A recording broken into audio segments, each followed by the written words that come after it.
It-temp ikraħ tal-aħħar jimħassar bosta attivitajiet marbuta mal-ġimgħa mqazza, fosthom il-mixja f'5 xirka b'risq l-Aqda Puttinu Cares li toffri għajnuna lil dawk morda bil-kanċer.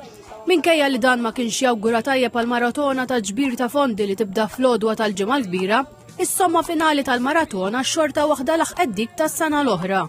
Is-somma dis-sena telat għal 3,311,391 euro.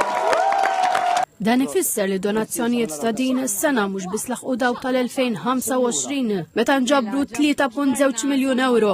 Iżda permezz ta' żewġ donazzjonijiet li l-Gvern għamel mill-Fond għall Kawżi Soċjali, is-somma ta' din is-sena qabżet dik tas-sena li għaddiet b'madwar 100,000 euro.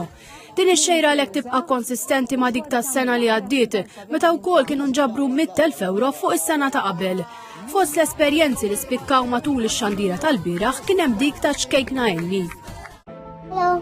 Għajdilhom. Jiena l-President ta' Puttinu. U jiena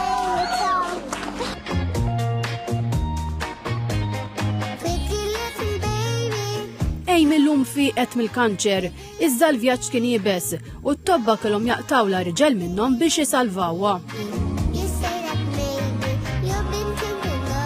They was me in my leg and to save me they have to cut it off. Issa kif? Good. Tajjeb.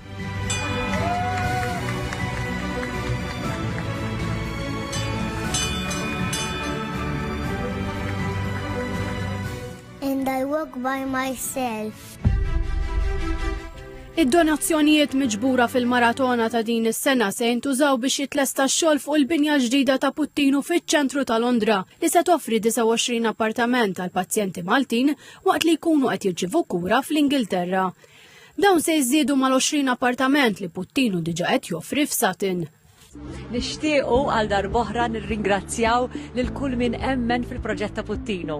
Grazzi lil kull min ta' donazzjoni u bimħabba ġenwina għen lil daw il-pazjenti li jiġu bżonn il-kura barra minn Malta.